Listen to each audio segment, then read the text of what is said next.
자, 더불어민주당이 국회 본회의에서 상설특검 규칙 개정안을 통과시켰습니다. 규칙 개정안이기 때문에 이게 입법이 아닙니다. 법 개정이 아닙니다. 그래서 윤석열이가 거부권을 행사할 수가 없어요. 이거는 국회 규칙이기 때문입니다.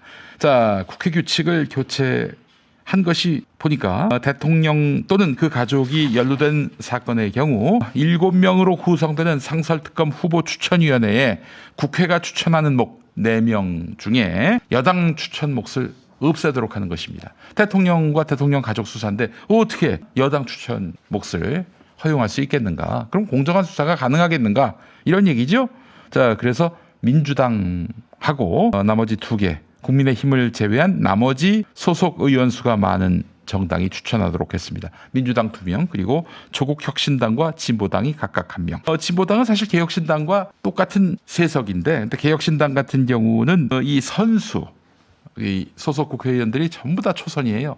근데 이 진보당은 그렇지가 않지요. 윤종호 의원 같은 경우가 재선입니다. 그렇기 때문에 선수가 더 많기 때문에 진보당이 추천할 몫을 가져가게 됐습니다. 자, 상설특검 규칙 개정안.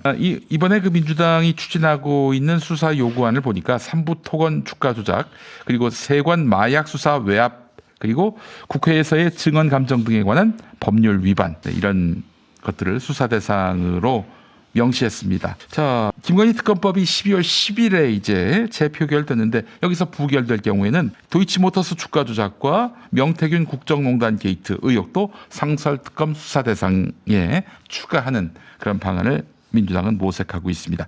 자, 상설특검의 수는 그런데 적어요. 또한 수사기간도 적습니다. 최대 60일이고 파견검사 5명, 파견공무원 30명입니다.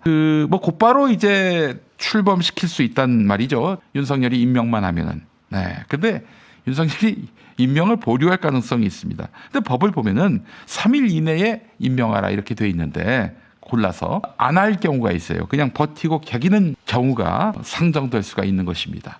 그것까지 민주당은 다 내다봤습니다. 만약에 임명을 보류한다. 그래서 차일피일 미룬다. 이럴 경우에는 이것은 대통령 법률 위반이 됩니다. 그렇죠. 상설특검 수사 요구와 관련한 법이 있어요. 상설특검 관련한 법이 있는데 그 법을 보면 3일 안에 임명하도록 되어 있는데 임명 안 한다? 이거는 법률 위반이죠. 당연히 탄핵 사유가 될 수 있는 것입니다. 자, 그럼에도 불구하고 그러거나 말거나 우리는 그냥 무시할 거야. 우리는 버틸 거야. 그러니까 뭐 니들 탄핵하든지 말든지 해. 이럴 가능성이 있습니다. 자, 그래서 민주당이 탄핵안을 만든단 말이죠. 국회에 이제 표결을 거치게 될 경우 통과될 확률은 글쎄요.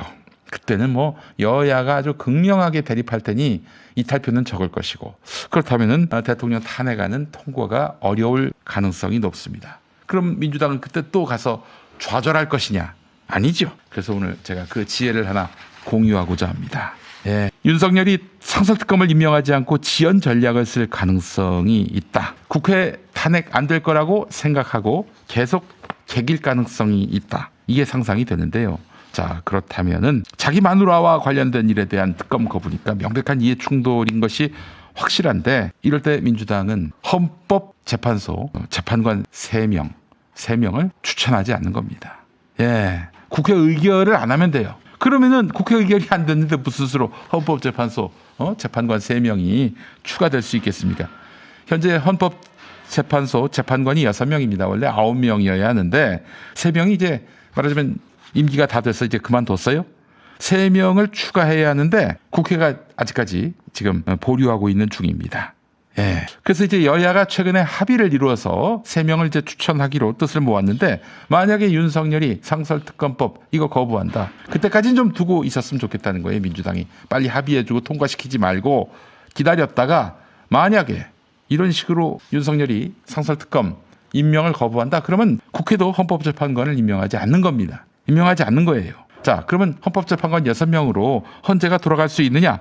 일단 지금 헌법재판관이 위헌 신청을 하나 받아들여서 심사는 계속할 수 있겠습니다. 심사는 계속할 수 있게 됐어요. 얼마 전에 이진숙의 경우가 그런 거 아니겠습니까?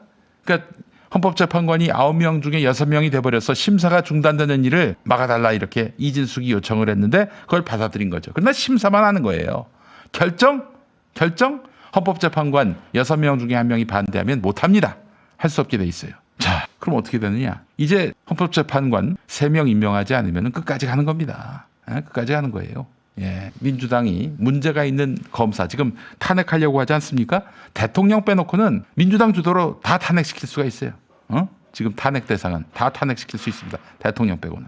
다 탄핵시키는 겁니다. 그러면은 정부가 어떻게 돌아가냐고요? 그걸 민주당이 걱정할 이유가 없죠. 본인에 대한 또 본인 가족에 대한 수사를 막은 명백한 법률 위반을 행하는 윤석열에 대해서 국회도 나름대로 대응수를 갖고 있어야 되는 거 아니에요. 모든 책임의 근본에는 윤석열이 있는 겁니다. 여러분 방송통신위원 지금 2명이잖아요. 2명.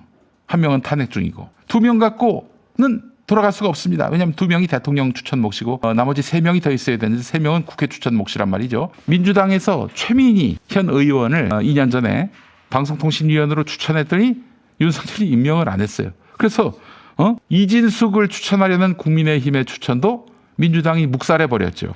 야, 지금 우리 최민희를 임명 안 해? 그러면 이진숙도 안 되지. 이렇게 나왔던 것이죠. 그래서 결국에는 지금 2인 체제가 됐어요. 대통령 추천 2인 몫으로는 합의제인 방송통신위원회가 돌아갈 수 없다. 이렇게 해서 결국 지금 법원이 판판이 2인 체제에서 결정된 것을 다 위법으로 보고 이렇게 잘못된 결정이다라고 판단을 내리고 있습니다. 누구 책임입니까? 윤석열 책임 아닙니까? 왜 국회가 추천한 최민희를 나가리를 시킵니까? 마찬가지예요. 윤석열이 국회의 상설특검법을 거부한다. 사실상 거부한다. 임명을 보류한다.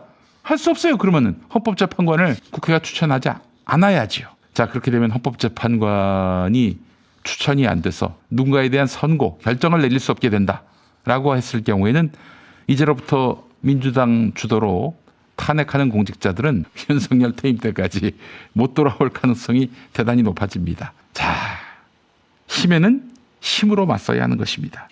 할 수 없어요. 저쪽에서 무기를 들고 총칼을 들고 우리를 향해 달려오는데 우리는 그냥 평화주의 원칙을 위해서 그래 찌를 테면 찔러라 이래야 합니까? 안 되는 거죠. 타협하지 말고 민주당 잘 되기를 1도 바라지 않는 조선일보 따위에게 휘둘리지 말고 힘에는 힘으로 맞서야 할 것입니다. 식물 헌법재판소 상황 풀고 싶다면은 윤석열은 상설특검이라도 받아야 할 것입니다. 계속 거부권을 행사하면 이쪽도 나름대로 무기를 갖고 카드를 갖고 대응을 해야지요. 이 점에 대해서 민주당도 좀 결기를 갖고 대응을 해야 하지 않겠는가 하는 생각을 해보게 됩니다.